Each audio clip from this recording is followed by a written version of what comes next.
The self.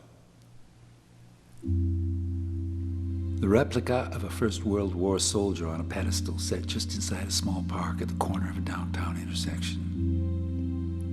A gravel path through a manicured lawn, a park bench.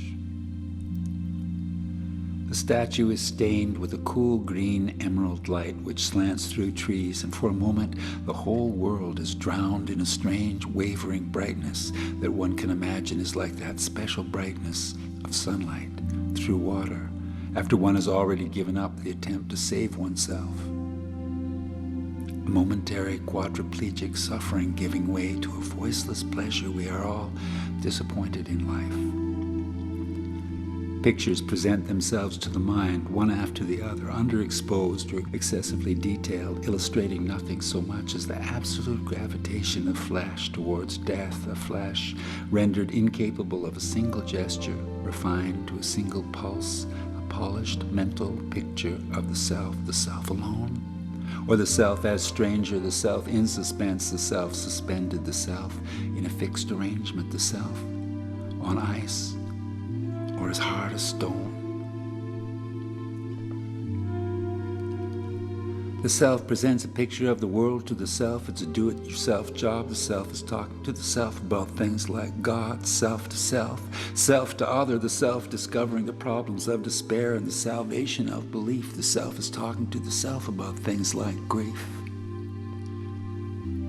The self as failure, the self as victorious.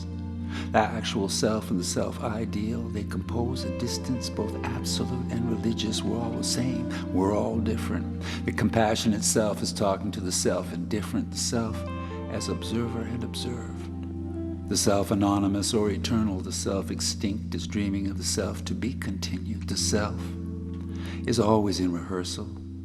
The self is always in disguise, a little stiff around the mouth, not to mention everywhere else. The self is the enemy of the self. The self has been made to stand upon its pride, talking about the self in action, the self immobilized.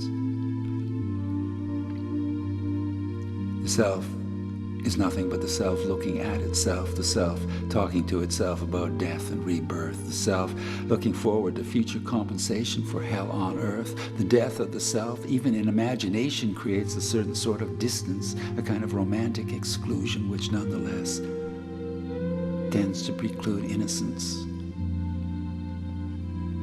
The categories of the ordinary transform themselves into the broken surface of a landscape that can no longer remember itself.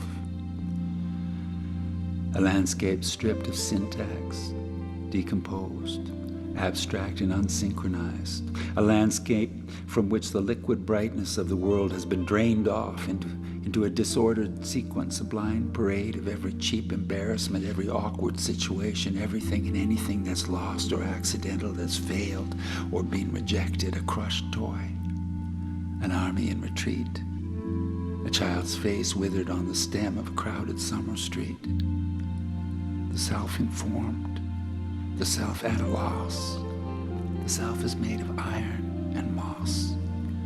The self as observer and observed, the self anonymous or eternal, the self extinct, streaming of the self to be continued.